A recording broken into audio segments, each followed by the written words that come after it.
Olá pessoal, tudo bem? Eu sou Estevão Secato, começa agora mais um episódio do Virando a Mesa, hoje com a Michele Barcena, sócia fundadora da Bendita Imagem, uma das principais empresas de assessoria de imprensa e relações públicas do Brasil. Michele, obrigado pela presença aqui no programa. Obrigada a você, Estevão, um prazer estar aqui com você. Prazer é todo nosso. Michele, que é uma das principais fornecedoras de talentos aqui do Virando a Mesa, várias das pessoas que vieram aqui falar com a gente, vieram da Bendita Imagem. Então conta pra gente um pouco, o que é, primeira coisa assim, já para começar, porrada, meu. O que é assessoria de imprensa e o que é relações públicas? Qual que é a importância disso para os profissionais e empresas que atuam em qualquer mercado, eu acho? Legal. Primeiro é uma oportunidade estar aqui, obrigada, e trazer, né, tantos porta-vozes, tantos profissionais qualificados para conversar com você. É incrível, né? Surgem conversas realmente relevantes. E qual que é o trabalho que a gente faz para que isso aconteça? É um trabalho de bastidores, de construção e fortalecimento de imagem, autoridade e reputação de profissionais liberais, de executivos, de empresas em geral, né? Claro que a partir do momento que o porta-voz, seja C-level, seja algum outro nível de executivo, se posiciona, ele representa a empresa que ele está. Ele elucida os valores, o que de fato aquela empresa tem de relevante e por que ela merece estar em um espaço tão importante quanto aqui. Então, a gente atua nos bastidores, nessa construção das relações, né, na amizade que a gente desenvolve com produtores, com quem realmente toma as decisões na imprensa em geral, tanto podcasts quanto rádio, TV, alguns dos principais sites do país. Realmente é essa rede de networking e, claro, profissionais relevantes que a gente vai ter espaço para construir e levar e gerar resultados expressivos para cada um deles de forma bastante personalizada. E como é que é a atuação de vocês? Qual que é a diferença para assessoria de imprensa e relações públicas? Qual que é a definição? As relações públicas, elas envolvem uma gama muito maior de atividades, né? A gente tem mídia orgânica, que aí sim ela é produzida, provocada por estratégias de comunicação corporativa para que a gente tenha resultados orgânicos, é o que a gente chama de mídia orgânica. Como que é isso? Detalha pra gente. Explico. Pensa o seguinte, um executivo, como você, por exemplo, você é autor de livro, você é comunicador, você é um empreendedor, poxa, por que a imprensa te entrevista eventualmente? Por que ela vai atrás de você? Ou como que você é destaque em algumas das principais matérias do país? Claro, existe a procura do jornalista, que faz isso organicamente, é o papel dele, é o trabalho dele, buscar histórias que mereçam ser destacadas, mas também tem os bastidores, que é o que a gente faz como assessoria de imprensa. A gente constrói histórias narrativas com base no que aquele profissional faz de relevante, de interessante, de notável e de interesse público. É claro que é para isso que o jornalista está ali na redação, buscando o que de fato impacta a sociedade. A gente trabalha nos bastidores, construindo essas relações e essas histórias interessantes e leva para os jornalistas. É um trabalho de muito networking e, claro, de muita construção de texto, de histórias interessantes, como eu disse, para que o jornalista se interesse e, por exemplo, dê esse tipo de oportunidade para a gente contar o que é mais importante, o que de fato vai, de alguma maneira, positivamente, é o que a gente sempre busca, impactar a sociedade. Esse é orgânico. Orgânico. Então, por exemplo, é um pilar das relações públicas. Então eu penso assim, né? Às vezes faz sentido isso. Eu sou um jornalista e eu te procuro porque eu já sei que a sua fonte é confiável, que é uma pessoa que já passou por um trial ali, uma testes e pesquisas, claro, e triagem. Uma apuração, e elaboração. Então eu já sei que ao te procurar, eu vou ter fontes fiéis e eu, como jornalista, que tenho que ter um volume de produção, às vezes diário, Sim. que é cansativo pra caramba, é intenso, eu já vou na fonte certa. É mais ou menos isso. Isso, é essa relação de confiança que a gente cria com cada jornalista, de cada veículo, que vai gerar o resultado para o nosso cliente. Então, isso é mídia orgânica, né? A gente transforma toda aquela narrativa, todo aquele potencial que o nosso cliente tem em relevante para o jornalista, que sim, a gente precisa lutar, né, para conquistar a confiança dele, porque primeiro ele tem que confiar na gente como assessor de imprensa, para aí confiar no que a gente tem para falar sobre o nosso cliente. Isso é um trabalho diário bastante intenso e bastante disputado, porque no cenário atual a gente tem menos redações e mais agências de relações públicas e assessoria de imprensa. Sobre sua pergunta, relações públicas é muito mais extenso que isso, né? É como um guarda-chuva, sabe? E a gente tem vários ativos, digamos assim. Então, tem a mídia orgânica, é o que a gente faz como assessoria de imprensa. A gente tem mídia paga. Então, você quer sair, a empresa quer sair em um veículo como a Exame, por exemplo.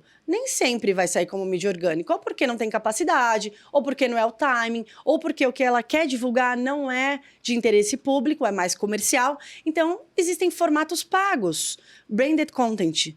Isso normalmente agência de relações públicas faz, ou agências de publicidade ou de marketing.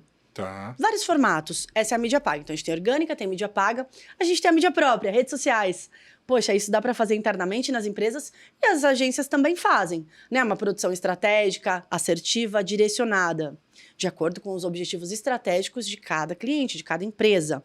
E tem também o que a gente considera, né? Que é a mídia espontânea em geral, que é realmente um pouco do resultado de tudo isso. Para você se posicionar, você precisa ser estratégico e assertivo. Como que você faz isso? Testando também. Então, poxa, nem toda empresa vai ter esse investimento, essa capilaridade toda, Estevão. Mas você tem que começar por algum lugar, se você quer construir a sua autoridade, a sua imagem, a sua reputação. Então, você tem vários caminhos para que isso aconteça. E as relações públicas ajudam muito nisso. Deixa eu pegar uma consultoria grátis aqui. Claro. Pô, tem o livro, tem o TikTok, Instagram, LinkedIn e tudo mais. Como é que eu empacoto tudo isso e falo, pô, vou me posicionar como profissional? Porque tem bastante gente que assiste a gente, até a gente tá falando aqui com um entrevistado aqui, né?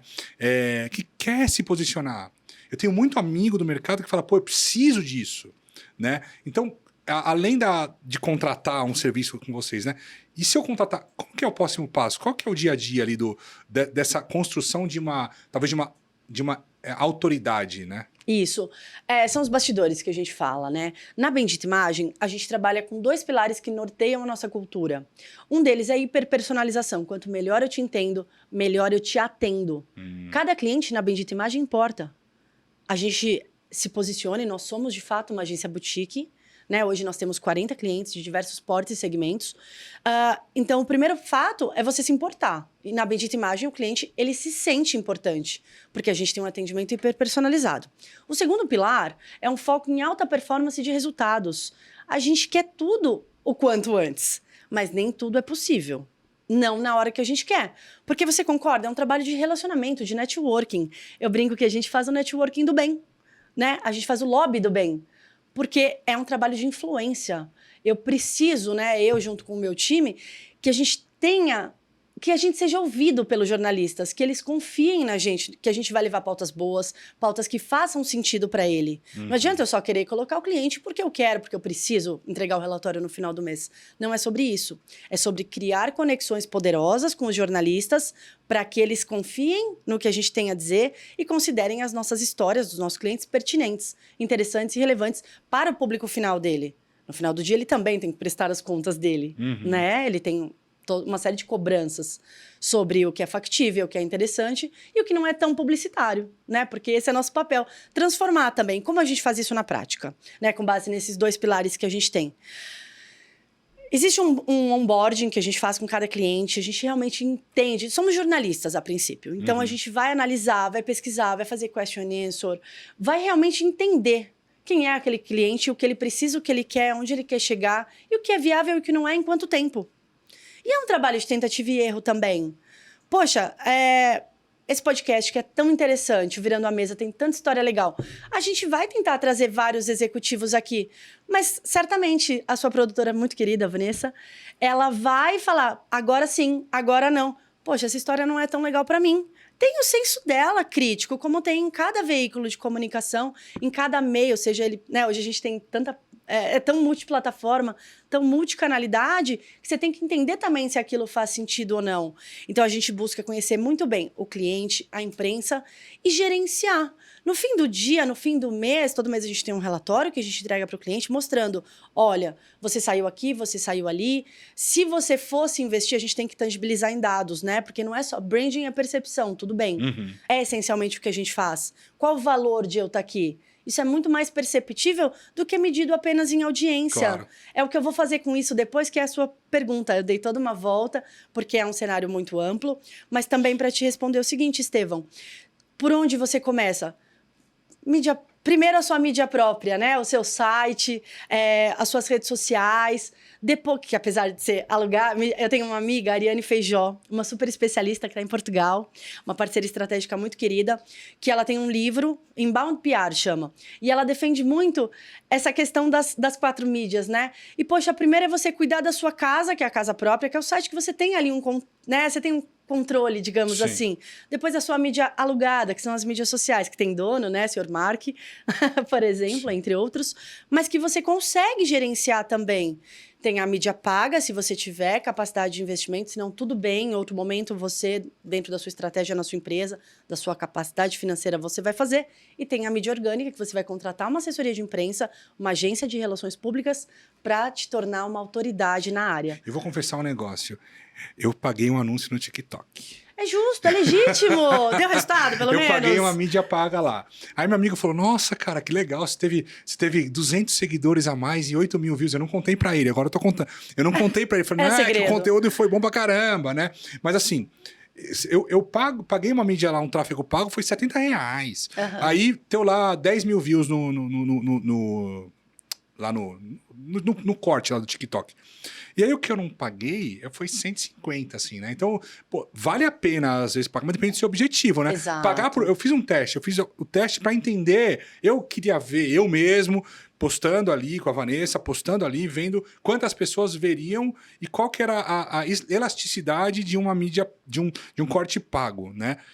Não para monetizar, nada disso, mas só para entender. Claro. Então, eu acho que faz parte também você mesmo ir lá, não com a agência, no começo. Claro, ir lá, sim. vai, posta, paga, vê o que dá de retorno, e depois contrata alguém e vê qual que é a diferença, né? E faz diferença. Eu tenho uma amiga empreendedora, e vale muito para todo tipo de empreendedor, que depende do momento que você tá. Como você disse, de investimento, né? De capacidade, de elasticidade, como você bem disse. Eu tenho uma amiga, ela tem um curso de bijuterias muito legal. E ela passou por isso. No começo, ela tentou fazer ali, não entendeu muito bem, contratou uma agência, não gostou da experiência, ela foi se qualificar, foi fazer treinamento, os cursos, voltou com muita capacidade, contratou uma outra agência, mas agora ela sabe delegar. Isso é muito importante quando você está empreendendo. Nem tudo você precisa de alguém, mas quanto mais conhecimento você tiver, melhor você vai saber delegar, Claro. porque você vai saber o que cobrar. Senão você nem sabe, por exemplo, se foi bom ou não o investimento.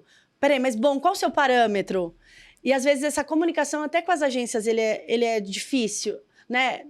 É complexo, Sim. Mas você tem que começar. E começa do jeito que você consegue.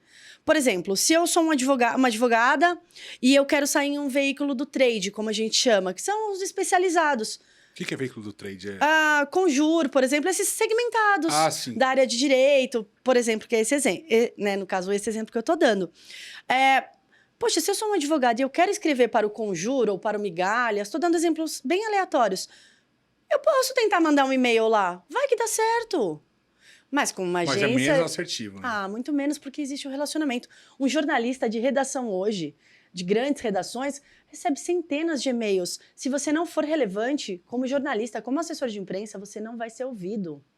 Mesma coisa no WhatsApp. Imagina quantos WhatsApps a sua produtora recebe diariamente para as pessoas que querem vir aqui no Virando a Mesa. Uhum. Entende? Então, é sobre ser relevante, é sobre construir networking para que a gente tenha esses bastidores que gerem resultados muito expressivos. Esse é o trabalho. Interessante. E você pega qual tipo de público? Hoje, na Bendita Imagem, a gente tem 40 clientes de diversos portes e segmentos. A gente tem empresas de mídia, como, por exemplo, a gente assessora a Rádio Mix. A gente tem empresas de energia, empresas na área agro. A gente tem shopping, a gente tem empresa de cenografia. Realmente, a gente tem um core bastante amplo. A gente resolveu lá atrás não se especializar só em uma área, porque somos jornalistas. A princípio, nós somos especialistas em comunicação, em como transformar os objetivos estratégicos e de negócios de uma empresa em notícia, em pauta, de novo, em reputação. Então, a gente abriu para vários segmentos. O primeiro passo, Estevão, é a gente acreditar naquele cliente. Eu preciso ter esse senso crítico. Como jornalista, eu fico no papel de empresária, como CEO da empresa, né? Eu que faço as prospecções, a maioria delas.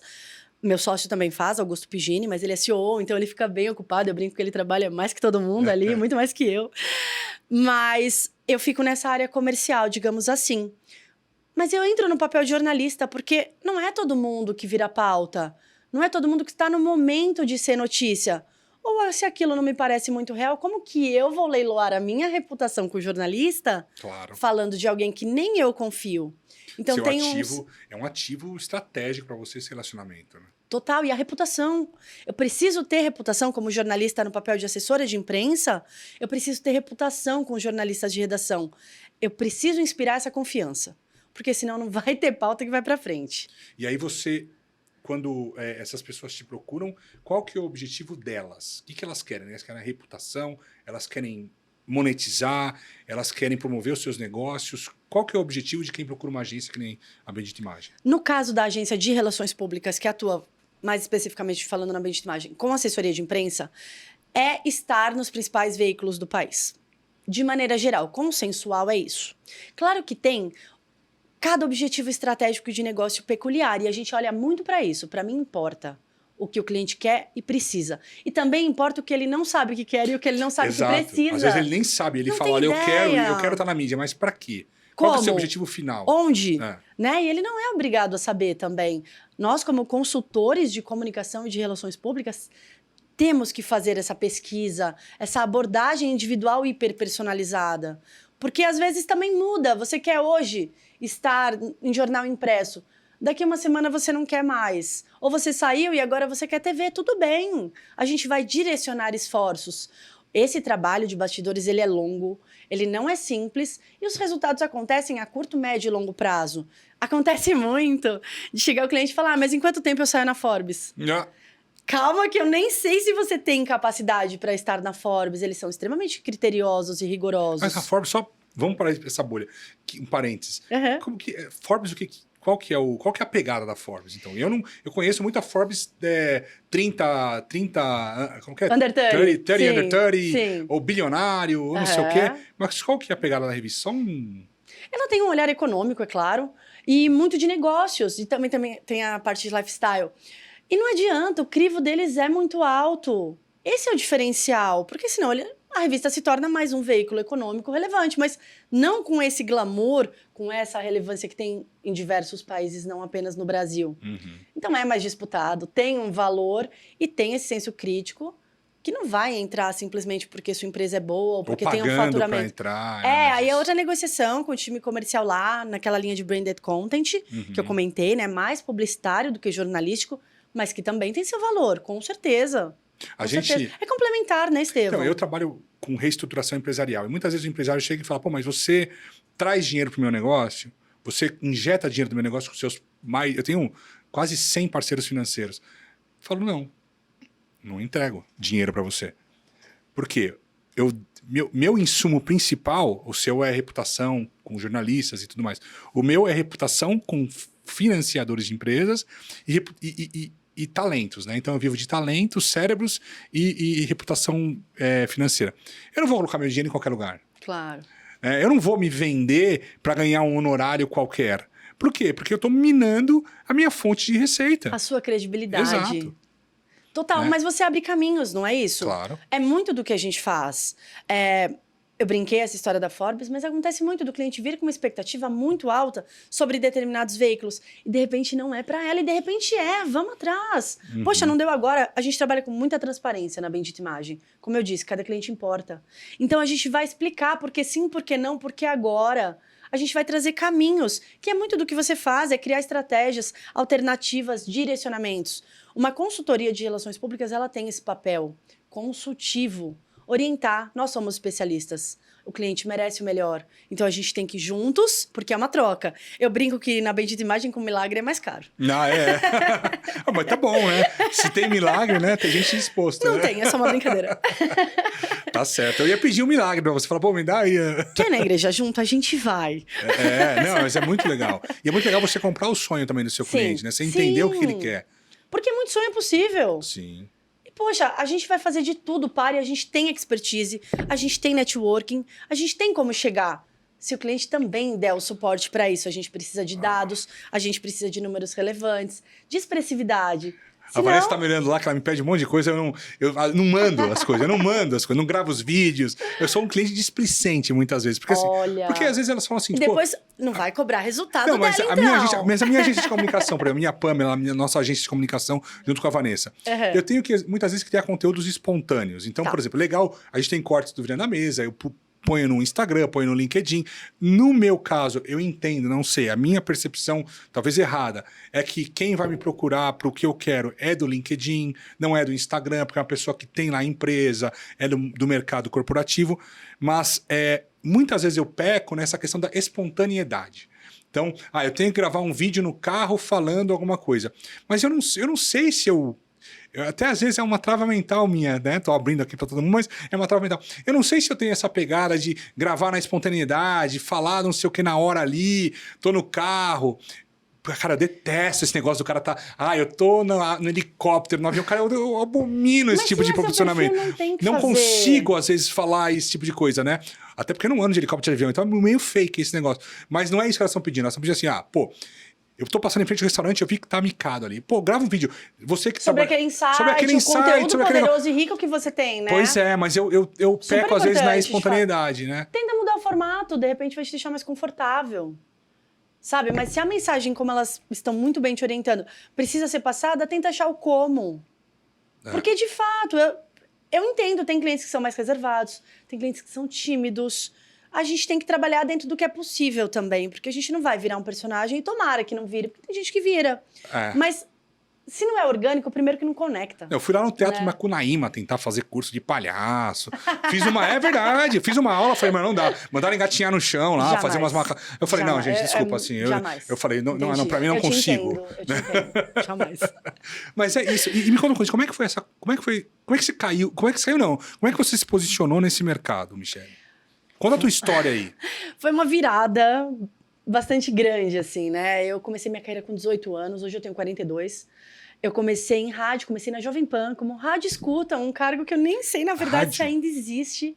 Sim, eu trabalhava no AM da Jovem Pan e construí uma carreira lá. Eu queria ser repórter de rua, eu queria apresentar e consegui tudo isso. Demorou bastante, foram 10 anos. Passei por vários cargos, assim, foi um aprendizado incrível. Como é que era? Assim, você ficava rodando notícia, tentando achar notícia no... Cara, não, eu tinha que ouvir alguns programas de rádio, ler o jornal ao mesmo tempo, é tudo muito dinâmico. Tinha que assistir alguns telejornais, por exemplo, e fazer uma transcrição, né, para a diretoria, para eles saberem o que outros veículos estavam fazendo simultaneamente. Para ver o que tá perdendo, o que não tá hoje. Poxa, a gente tá falando de 20 anos atrás. A internet não tinha essa capacidade toda de uso que a gente tem hoje. Era muito diferente. Então, a rádio escuta era um cargo muito importante, assim, era básico, tá? Era tipo um estágio, era o primeiro, você chegava, você ia pra rádio escuta. Depois você passava pra checagem e apuração do jornalismo mesmo, que é tão importante. Então, havia uma mesa redonda enorme com vários jornalistas ligando no Corpo de Bombeiros, na Polícia Militar, em uma série de órgãos públicos para entender sobre violência, sobre semáforos apagados, sobre ligar na Sabesp. Você fazia essa apuração do jornalismo hard news, tá? Porque eu trabalhava no jornalismo do AM. Antes era AM e FM separados. Hoje não, é tudo junto. Tem AM ainda, mas hoje é Jovem Pan junto. News. Sim. Que hoje juntou tudo. Sim, hoje virou, né, uma multiplataforma. Sim. Eles têm a TV, eles têm uma força absurda, né? No YouTube, sim. Mas na minha época era rádio mesmo e era bem separado. No FM era só música, no AM era só jornalismo. Então fui passando, fui pra rádio escuta, fui pra checagem, aí fui pra Jovem Pan Serviços, que era um serviço muito importante pra população que denunciava uma série de coisas. Era muito interessante. Você ia pra Central Técnica pra coordenar o programa ao vivo. Um aprendizado incrível. Cara, legal, jornalisticamente falando, era dinâmico apaixonante. Pra caramba, né? Começo da carreira ainda. Nossa, sim, muito intenso, Estevão, porque jornalismo são plantões intermináveis, jornalismo de redação. Sim. Isso me matava. Tem uma amiga eu tinha minha... 18 anos, né? Eu tenho uma grande amiga, puta, a gente é amiga há quase 30 anos já. Ela trabalha na Globo, acho que é no jornal do meio-dia ali, não sei o nome, não lembro o nome. Jornal Hoje, com tralha, esse negócio todo. E ela fala que a pauta diária, meu, é maçante, assim, é na veia o tempo todo, achando pauta, buscando pauta. Você tem umas pautas-chave que você deixa guardada ali. Se surgir, se faltar pauta, você põe aquilo ali. Sim. Meu, um trabalho diário. Tinha um PS intenso. Mesmo. Não é? É verdade, é uma boa comparação mesmo. E E dali, na época, no meio disso tudo, surgiu uma TV na Jovem Pan. E aí eu fui convidada para apresentar um programa de esportes radicais que eu adorava. Ah, que legal! É. Oh, vou procurar no YouTube, hein? Você... Eu te mando. que show. Um barato. Eu adorava fazer isso. E nisso, eu trabalhava muitas horas, né? De manhã, nessa época, eu já estava como repórter, cobrindo aviação civil. Eu ficava muito nos aeroportos. Como naquela época de crise aérea, lembra? Que faltava filas voo. imensas. Puta, nego. Nossa, eu lembro eu tive época. um episódio desse que eu surtei no aeroporto. Não sei o que o cara da câmera viu. Joguei minha mochila na lixeira, fiquei loucão. Eu devia ter te entrevistado, tá vendo? Dei uma bica no negócio. Tinha muito problema, cara. Problemas homéricos, assim, estratosféricos naqueles aeroportos. E depois eu fui pra redação para ser repórter de rua. No período da tarde, eu ia pra redação porque tinha essa TV e ali era o que eu adorava fazer, era apresentar. Que época que era, mais ou menos? Que ano que era? Olha, eu fiquei 10 2005, anos, de 2001 ao final de 2009, né? Foram 9 anos e 11 meses, 10 anos. Então, no meio disso tudo, eu não me lembro exatamente, né? Porque já faz 14 anos que eu saí, então mudou muita coisa. E eu esqueci muita coisa também. Claro. Mas chegou no momento que eu virei repórter de rua. O meu cargo era... E aí eu não gostei. Era muito extenuante, era porta de delegacia, já era algo que eu já não queria mais. A gente muda, né, ao longo da vida, e que bom. Que bom também quem não muda e continua na carreira. Eu acho que tudo deve ser respeitado, né? São individualidades.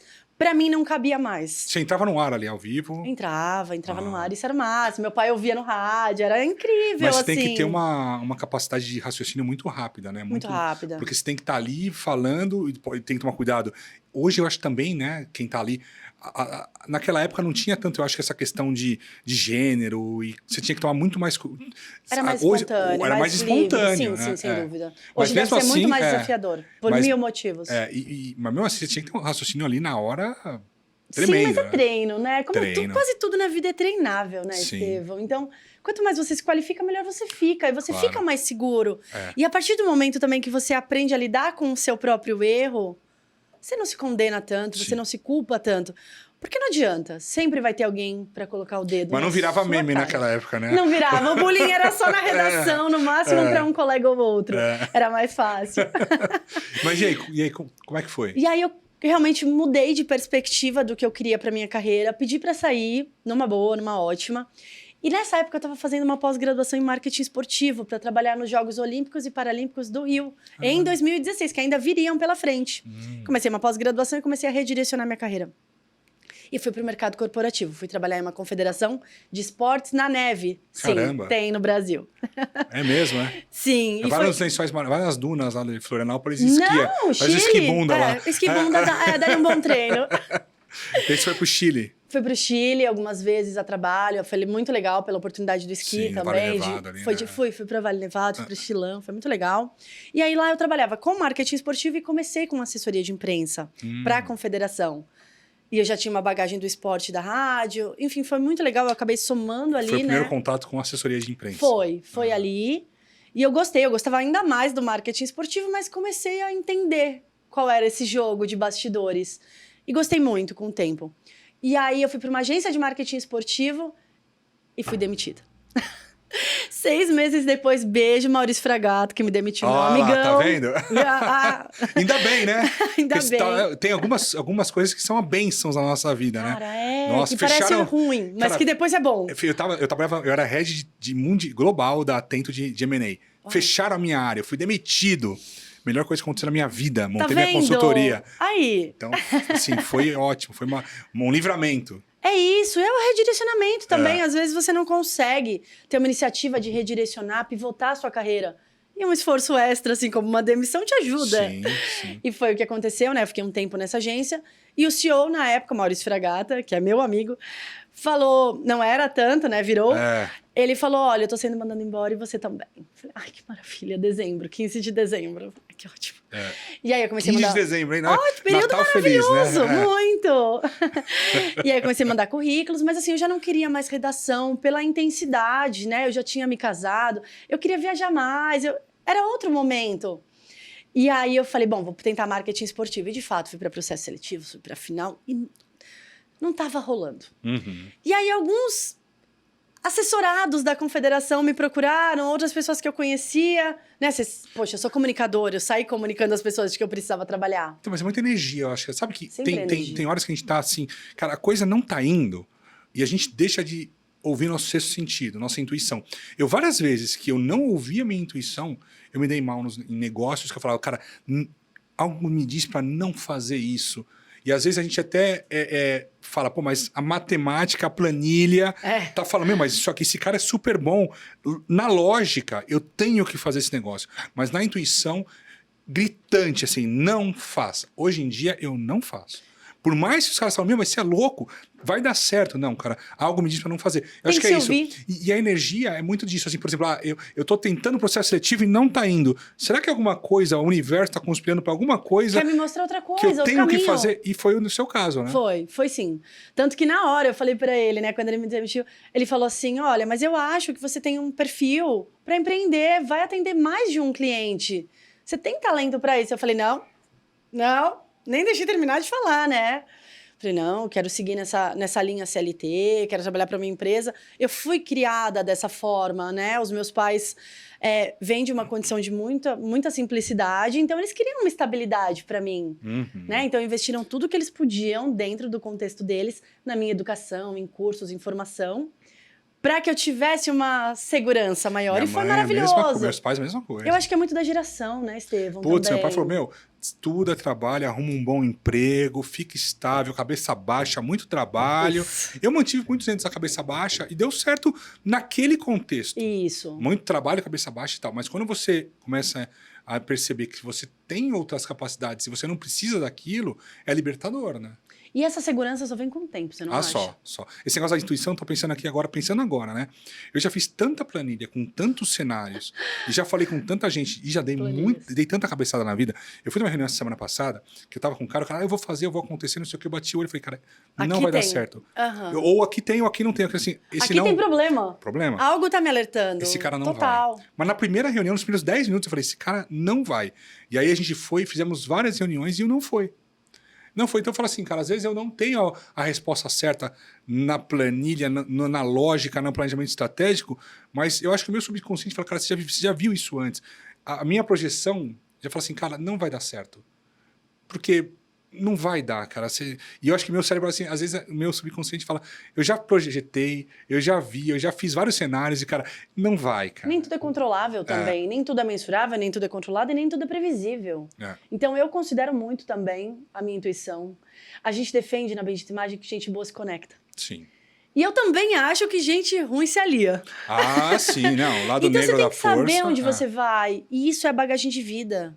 É o que seus pais te ensinaram, é o que os meus pais me trouxeram também. É o que a gente viu na escola, na faculdade, no trabalho, na rua, no bairro. Tudo isso vai te dar bagagem intuitiva também. Sim. É o seu coração. Eu acredito muito nisso. E sempre ouço para tomar minhas decisões, mas também, mesmo intuição, acho que a gente ouve errado às vezes. Sim. E assim como planilha, nem sempre dá para seguir. Não dá. Há muito de tudo, na verdade. Que vai te levando, como o Maurício Fragata me levou para esse nem brinca com isso, me deixa seguir aqui. No Instagram. Segue, é um querido, te apresento. Mas a vida conspirou, de fato, para que eu começasse a empreender. E aí, como eu comecei? Pensa, sempre CLT. Sempre ali naquela linha. De repente, eu não tenho nem notebook na minha casa, porque eu trabalhava na rádio, depois eu trabalhava em confederação. Eu tinha estrutura, e na agência, eu tinha a estrutura lá, e a gente não consumia tanto internet, né, smartphone, não era assim. A gente está falando de 2012 para 2013. São 11 anos. Tudo mudou muito rapidamente nessa década. Então... E vai mudar mais, hein? Obviamente vai mudar mais. Então, eu penso, mais rápido. Então, mas eu gosto de fazer parênteses porque senão eu perco o raciocínio. Claro. TDAH é fogo, né? Mas aí o que acontece? Por exemplo, muita gente que investe no Instagram. Vou bombar minha conta no Instagram, vou botar... Aí, pô, daqui a pouco surge uma outra rede social e tudo que você investiu até ali no Instagram foi por água abaixo.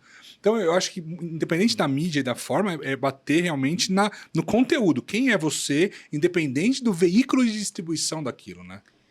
É sobre sua mensagem. É sempre sobre o seu conteúdo, sobre o que você quer falar. Né? E como você quer falar e quem você quer atingir. Porque a plataforma é uma ferramenta. E ela vai mudar o tempo todo, como você bem disse. Meu business é o Instagram, eu quero ter 1 milhão de vou gastar uma grana. Daqui a pouco o Instagram não existe mais. É casa alugada, lembra? Exatamente. Exatamente. O importante é você se conectar visceralmente com quem você quer e precisa. Uhum. É sobre os seus objetivos estratégicos de negócios, e sejam eles quais forem. Você me perguntou há pouco, né? O que cada cliente quer. Tem cliente que quer aparecer porque quer aparecer. Tudo bem. Só me orienta para eu entender como atingir os seus objetivos. E eu vou te trazer outros vieses para que você amplie seu olhar também. Esse é meu papel como consultora. Claro. Né? A gente tem que ter um diferencial.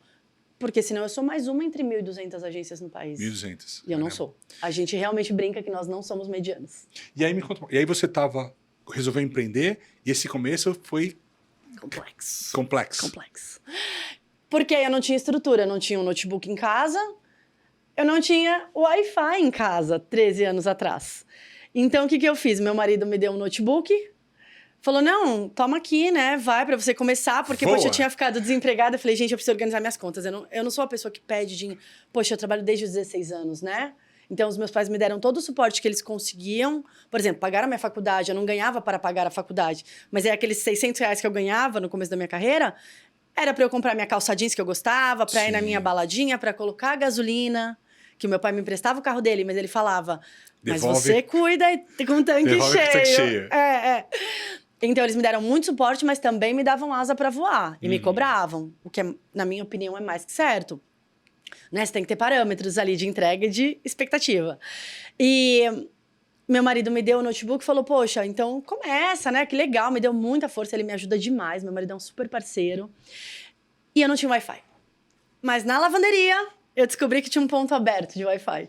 Então, eu colocava o notebook em cima da máquina de lavar. O tanque ficava do lado, a máquina de lavar. E trabalhava dali até a minha internet chegar. Porque aí, de fato, dias depois a gente contratou, claro. E eu comecei a atender alguns clientes. E hoje a gente chegou até aqui. Mas o empreendedor é isso, né? Ele começa independente das adversidades. Cara, não espera um cenário ideal, não tem. E parece que nunca vai ter, Estevão. Hoje, na Bendita Imagem, a gente tem 40 clientes, mais de 20 colaboradores, que a gente chama de benditos. Cara, e toda hora tem uma ponta solta pra gente. Malditos? Não, brincando, tô brincando. Que medo. Brincadeira, hein, gente? Então, eu tenho... Reestruturação é fogo, meu. Reestruturação é faca na caveira. O tempo todo a gente tem que fazer estruturação e reestruturação, não é? Na sua área deve ser muito isso. Porque você sempre acha que tá ótimo. Mas no fim você acha que tá péssimo. Aliás, então você oscila. Depois eu queria perguntar pra você sobre gestão de imagem de crise. Caiu minha casa, o que eu faço? Isso é desafiador. Corre. E procura uma agência especializada. Pois porque é muito desafiador. Uma gestão de crise pode acabar com a sua autoridade, com a sua reputação e com a sua empresa. Sim. Então você tem que ter muito cuidado. E realmente trabalhar de uma maneira estratégica e assertiva, com profissionais qualificados, porque é a sua marca. É a essência, é a alma do seu negócio. É o seu sustento. Você vai arriscar? E você vê vários exemplos disso acontecendo. Por exemplo, pegar um parênteses aqui do caso do Pablo Marçal lá nas eleições. Na véspera, ele soltou um laudo fake. Ou não estou tomando partido nenhum. Entendi, você está falando sobre a crise. Sobre a crise. Como que você gerencia um negócio desse? Rápido, imediato, né? Na veia ali, né? E eu acredito que a gestão de crise não é sobre silenciar. É sobre minimizar impactos. Minimizar riscos. Minimizar danos. E sabe por que gestão de crise é tão desafiadora? Na minha opinião?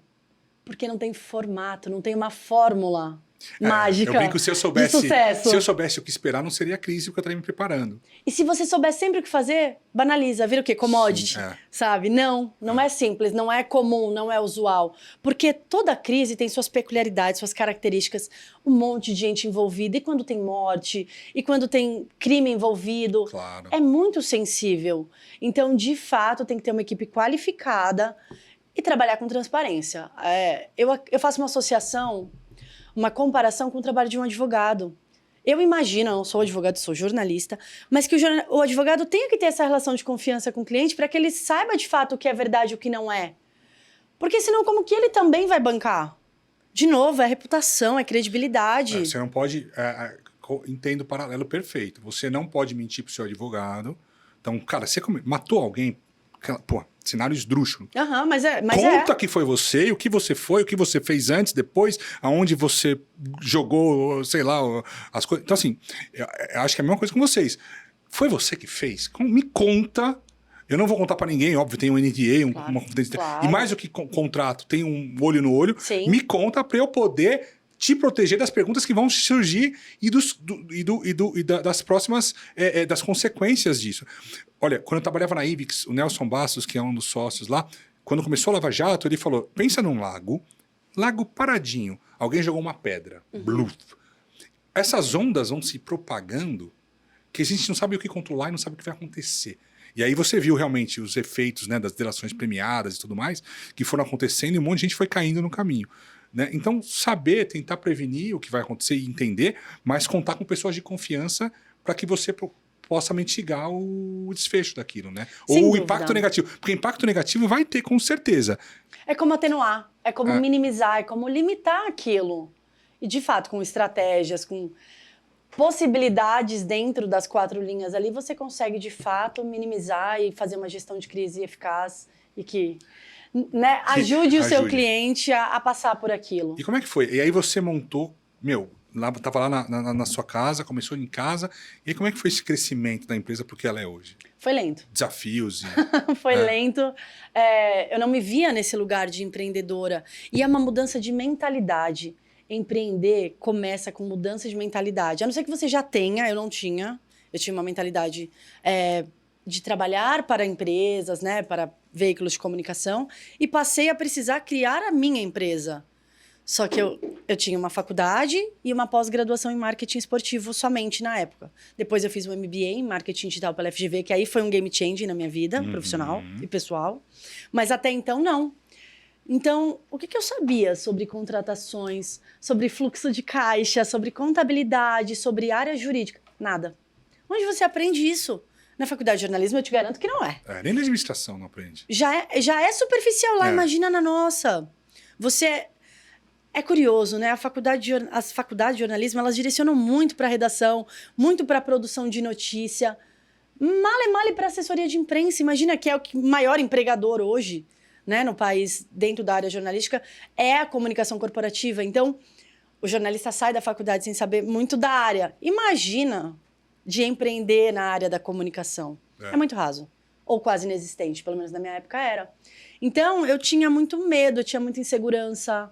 E naquela época, eu tentei ter alguma sócia, alguma amiga, mas elas queriam também estabilidade para engravidar, benefícios. E eu super entendo, mas eu me vi sozinha. Porque se a pessoa está buscando estabilidade e remuneração fixa ali para pagar as contas do dia a dia... O CLT tá oferecendo... atribui mais, né? Essa garantia, essas garantias. Então, eu me vi muito sozinha, muito batendo a cabeça. E quando você está começando, as pessoas não te dão muita chance, não dá, né? parece um cachorro, você sendo chutado. Eu fiz engenharia naval. Você começa no primeiro estágio, você toma uma porrada aqui, porrada. É tanta porrada que às vezes você acaba aprendendo na porrada. Você vai indo... Ou você desiste. E por isso que eu acho que as gerações novas estão tendo, talvez ali, não é uma crítica, mas é uma constatação. Algum tipo de dificuldade de aprendizado, porque eu não posso treinar essa pessoa, não tenho tempo, às vezes as empresas não têm, e a própria pessoa não quer se submeter a isso. Como é que eu caso esse gap entre expectativa e entrega, né? Eu tomei muita porrada na vida. Nervoso. Porque eu tomei muita porrada para empreender, principalmente. Tomei muita porrada. Tomei muito tombo que me fez ser o que eu sou hoje, ter talvez essa intuição. Mas não foi assim, eu vou pegar, eu vou te ensinar como é que faz e vai aprender, e não vai dar nada errado e vai dar tudo certo e a cartilha é essa. Ninguém vai te ensinar isso. É difícil. E aí você também, obviamente, como empreendedora, empresária, passou por isso, né? Passei muito e foram anos de crescimento lento. Me faltava mais punch mesmo, o empreendedor. Mas eu fui. E eu levo muita transparência e muita ética em tudo que eu faço. Então, sempre dentro das minhas possibilidades. Então, no começo, era só eu. Depois, vieram mais 1, 2, 3 jornalistas. Era na minha casa, a gente trabalhava na sala. Depois a gente foi para uma sede dentro da G7, que hoje é minha cliente, junto com o grupo Bizuti, que é um dos maiores grupos, é o maior grupo de eventos sociais do país, né? Porque é muito sobre as relações. Lembra que eu comentei? Relações públicas tem como base relações humanas. Tudo é humano para humano. A tecnologia é uma super aliada, cada vez mais. Mas isso daqui muda tudo. Então, eu fui para dentro na época, uma agência de publicidade e marketing, a G7, dos 2 Guilhermes, e fiquei lá. Isso já me deu mais encorajamento, você vai ganhando confiança. Me deram clientes legais ali, né? Conquistei oportunidades importantes. Depois voltei pro home office, veio a pandemia. Perdi muito cliente na pandemia, foi super difícil, porque já não eram muitos, eram 10. E os caras cortaram Fui pra orçamento, 5. cortaram verba, porque claro. o que eu faço não é tão necessário assim. Sim. O que eu faço é muito importante. Muda jogos. Realmente ganha business. Mas é um investimento. Claro. Não é baratinho, ele traz muito retorno. Mas é um investimento relevante. Então, não é para qualquer momento e para qualquer empresa, né? Então, eu senti muito na pandemia. E aí, o que aconteceu? Um pouco antes da pandemia, eu tinha feito MBA na FGV. E eu amei. Aquilo, Estevão, realmente... Por que eu senti? Eu falei, poxa, eu fiz uma faculdade fraca. Eu fiz uma pós-graduação não tão forte de marketing esportivo. Eu precisava de um curso, claro. de alguma...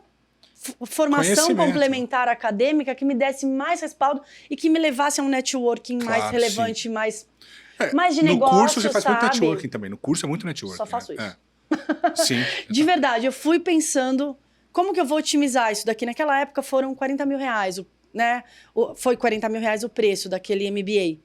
Eu brinco que eu ganho dividendos até hoje. Sim. Porque eu saí de lá com 5 clientes. Pô, ótimo. Lá eu conheci meu sócio. Olha. Então, dali... Só que assim, o meu sócio não virou meu sócio ali. Eu conheci o Augusto no primeiro dia de aula, era o único jornalista da sala, além de mim. Já nos conectamos. Só que ele era CLT em uma empresa e tinha uma oportunidade de freelancer com a Dani da 2A1 Cenografia, que vem aqui. Que legal. Pra atender. E ele estava vendo o meu trabalho na Bendita Imagem com outros professores e viu o resultado. Falou, poxa, me ajuda aqui que eu tô com uma oportunidade, eu não queria perder, mas né, já tendo uma empresa, tal. E nós começamos a trabalhar juntos, ficamos muito amigos. E na época da pandemia, ele continuava CLT no Colégio Notário do Brasil. E a Bendita Imagem começou a crescer. Ali pegou, sabe? O MBA foi um game changing. Ali eu tive acesso a clientes maiores, a mais profissionais do mercado. Foi muito legal. E o conhecimento agregou demais. Apesar de ser marketing digital, não ser exatamente o que eu trabalho, trouxe um olhar extremamente valoroso para tudo que eu faço dentro das relações públicas. E ali eu comecei a trazer ele para perto e a gente entendeu que nossa parceria poderia ser muito, muito forte, como é de fato. E desde que ele entrou, a Bendita Imagem só cresce e está num momento muito legal. Legal, Michele. Pô, parabéns pela sua história. Obrigado pela presença, pelas indicações aí de pessoas top para a gente conversar aqui. Acho que, falando aqui, o Virando a Mesa tem um propósito de contar histórias de pessoas que superaram desafios. Né? E contar também histórias de empresários de sucesso, empresários que também não deram certo e depois de alguma virada de chave, passaram a ter sucesso. E mostrar que não é exclusivo. A pessoa que está ali hoje nos vendo, que está em crise, ou não, ou que está pensando em mudar de carreira, mostrar que é possível.